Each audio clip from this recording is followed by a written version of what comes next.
کرامت 70,000 کی محفل کا آخری آدمی بھی اسی آواز سے سنتا تھا جو سامنے بیٹھا ہوا آدمی سنتا تھا. یہاں تک کہ 1000 کلومیٹر دوری پہ پہاڑ کی گفاؤں چوٹیوں میں اگر کوئی اللہ کے ولی محو عبادت ہوتے تھے وہ بھی وہاں بیٹھ کر غوث پاک کا خطاب سنتے تھے. 1 مہینے کے بعد جب وہ بغداد آتے اور 400 علماء غوث پاک کی محفل میں دوات اور قلم لے کر غوث پاک کی تقریر لکھنے کے لیے بیٹھتے تھے, ان علماء کرام کی تحریر سے جب وہ اپنی تحریر ملاتے تھے تو ایک جملے کا بھی فرق نہ ہوتا تھا. یہ تو کرامت تھی ان کی, ورنہ پہاڑوں کی گفاؤں میں 1000 کلومیٹر دور تک آواز پہنچ نہیں سکتی ہے. یہ بطور کرامت ان کی آواز پہنچتی تھی. یہ کرامت ہے. باقی ان کی زندگی کیسی گزرتی تھی ایک جھلک سنی. غوث اعظم خطاب کر رہے ہیں. ایک شخص آ کے بولا, حضور آپ کے بیٹے کا انتقال ہو گیا. ہم میں اور غوث اعظم میں یہی فرق ہے. ہمارے نزدیک بیٹا سب سے زیادہ عزیز ہے, اولاد سب سے زیادہ پیاری ہے, بیوی پیاری ہے, ہمارے بچے پیارے ہیں. اس لیے کڑاکے کی سردی میں ہم مسجد نہیں جاتے چونکہ جان پیاری ہے. گرمی میں ہم کپڑا پہن کے مسجد نہیں جاتے چونکہ جان پیاری ہے. اولاد کی محبت میں وہ ہم نماز چھوڑ دیتے ہیں, حج کو مؤخر کر دیتے ہیں. حج فرض ہوا تھا 25 سال پہلے, مگر میں ڈیلے کرتا رہا. اگلے سال بیٹی کی شادی کروانا ہے, بیٹے کو نوکری دلوانا ہے, یہ مارکیٹ بنوا لے, یہ زمین خرید لے, یہاں تک کہ جنازہ نکل گیا, حج نہیں کر پایا. حضور نے کہا تھا حج کا ارادہ ہو, حج فرض ہو, فوری حج کر. ممکن ہے کہ آگے تیرے پاس پیسہ نہ رہے, یہ فرض ہے ابھی, اور حج کے لیے قرض لینا درست نہیں ہے. لیکن جو آج اس پر حج فرض ہوا, پیسہ تھا جا سکتا ہے مگر نہیں گیا, آگے پیسہ ختم ہو گیا تو اب قرض لے کے حج لے جانا اس پر فرض ہے. وہ قرض لے, جبکہ حج کے لیے چندہ کرنا حرام ہے, حج کے لیے دوسروں کے سامنے مانگنا حرام ہے, حج کے لیے کہنا کہ مجھ کو حج کی تمنا ہے پیسہ دیجیے, یہ بول حرام ہے یہ مانگنا. اگر حج فرض ہے تو جاؤ, اگر فرض نہیں ہے تو حج کی تمنا مت پالو. حج فرض حج نہیں ہے, حج کی تمنا پال رہے ہیں. اور نماز پنجگانہ فرض ہے, نماز پڑھ نہیں رہے. یہ حج کا جو شوق ہے وہ شیطانی شوق ہے. وہ چونکہ اگر وہ شوق شیطانی اسی لیے ہے کہ جو چیز فرض ہے, نماز پنجگانہ فرض اعظم ہے, حج سے بڑا فرض ہے. حج زندگی میں ایک بار فرض ہوتا ہے, اور نماز روزانہ جوان ہونے کے بعد یعنی 15 سال کے بعد روزانہ 5 ٹائم فرض ہے, مرتے دم تک, جب تک کہ سانس اکھڑ نہ جائے, روح نکل نہ جائے, اس وقت تک ہر حال میں نماز پڑھنا فرض ہے. شہری ہو, دیہاتی ہو, مریض ہو, صحت مند ہو, چاہے مقیم ہو, چاہے مسافر ہو, چلکھانے نہ ہو سکتی ہو تو بیٹھ کے بیٹھ نہ سکتے ہو, تو لیٹ کے لیٹ نہ سکتے ہو, تو اشارے سے نماز مرتے دم تک جب تک کہ گھرگھراہٹ آ نہ جائے اس وقت تک نماز معاف نہیں. نماز پڑھنا فرض ہے. یہ نماز پڑھتا نہیں ہے اور حج کے لیے چندہ کر رہا ہے, مدینے کے لیے چندہ اور بھیک مانگ رہا ہے. حج کے چندہ کرنا حرام ہے. جو نماز فرض ہے وہ پڑھتا نہیں ہے, اور مدینہ جانے کا شوق ہے, یہ شوق شیطانی ہے. شوق رحمان کی طرف سے شوق نہیں ڈالا جاتا ہے. اگر خدا کی طرف سے شوق ڈالا گیا ہے تو سب سے پہلے جو فرض اعظم ہے وہ پڑھتا, نماز پنجگانہ پڑھتا, روزہ رکھتا, وہ حج زکات فرض ہے تو نکالتا. اس کے بعد اگر حج فرض ہوا تو پھر وہ حج فرض ادا کرنے کے لیے جاتا. حج فرض نہیں ہے اس کے لیے پریشان ہے, اور جو نماز فرض ہے اس کے لیے پریشان نہیں ہے. اس کا مطلب ہے یہ شوق شیطانی ہے جو بے شمار لوگ پال رہے ہیں تاکہ ان کے نام کے ساتھ لفظ حاجی کا ٹائٹل لگ جائے. فلاں گیا, فلاں گیا, فلاں گیا, فلاں گیا, میں نہیں گیا اور میں بھی چلا جاؤں تاکہ مجھ کو سماج میں حاجی جاننے لگے. یہ شوق شیطانی ہے. نماز فرض ہے پڑھتا نہیں, اور حج فرض نہیں ہے, اس کا شوق پال رہا ہے. میں یہ کہنا چاہتا ہوں اس طرح کے شوق کو پال کر آدمی دیکھ لے کہ وہ کہاں ہے, کس طرح کس چوراہے پر کھڑے ہیں. اپنے احوال کا جائزہ لے, اپنی حالتوں کا جائزہ لے, قدرت کے قانون کو وہ سمجھے. اللہ رب العزت کا قانون کیا کہتا ہے, قرآن پاک کا پیغام کیا ہے, احادیث کریمہ کے ارشادات کیا ہے. یا بیسک قانون میں آپ کے سامنے رکھ رہا ہوں بحیثیت مسلم جس کا جاننا سب پر فرض ہے. یعنی اتنا علم حاصل کرنا فرض ہے کہ میں مسلمان بنا رہ سکوں. اتنا علم سب پر حاصل کرنا فرض ہے. اسی لیے جلسہ ہوتا ہے تاکہ میں دین جان لوں, میں سمجھ لوں, میرے گھر میں اسلامی کلچر پیدا ہو جائے, میرے بچے بے حیا اور بے شرم نہ پیدا ہو, میرے بچے خالص دنیا دار نہ ہو جائے. بچوں کے دماغ میں ہر وقت باپ پہ لازم ہے آخرت کی بات اس کے دماغ میں ڈالیں. دیکھیں سرکار غوث اعظم خطاب کر رہے ہیں, ان کے پاس 49 اولاد تھی, 49 اولاد. ہمارے پاس تو 2 بچے ہوئے فوراً میں ایبورشن کروا دیتا ہوں. ہمارے بچے 4 بچے ہمارے ہوئے فوراً میرا چہرہ لٹک جاتا ہے کہ کہاں سے میں کھلاؤں گا، اس لیے ساری زندگی میں پریشان رہتا ہوں۔ اور وہاں 10 بچے ایک صحابی کے پاس تھے، یہاں تک کہ حضرت انس کے پاس 100 لڑکے تھے، اللہ نے 100 لڑکے عطا فرمایا۔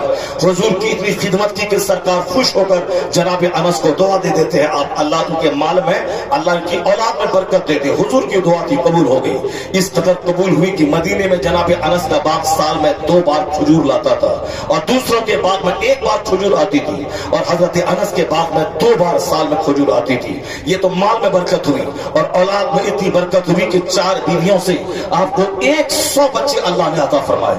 100 لڑکے، حضور کی دعا تھی۔ 100 لڑکے کا تصور تو آج ہم کر ہی نہیں سکتے ہیں۔ 100 لڑکے، 10 بچے ہوں تو سارے لوگ کہتے ہیں اس کا نکاح ٹوٹ جاتا ہے، 1 درجن بچہ ہو تو لوگ کہتے ہیں نکاح ٹوٹ جاتا ہے، اور وہاں 100 بچے حضرت انس کے تھے۔ ایک باپ جب بیٹھتا ہوگا اور 100 بچے جب چاروں طرف رہتے ہوں گے تو ایسا لگتا ہوگا جیسے کوئی آفتاب ہے جو تاروں کی چھروٹ میں جگمگا رہا ہے۔ اولاد سے گھر میں کو زینت ملتی ہے، اولاد سے باپ کے بازو کو طاقت ملتی ہے، اولاد ہمارے لیے رحمت ہوتی ہے۔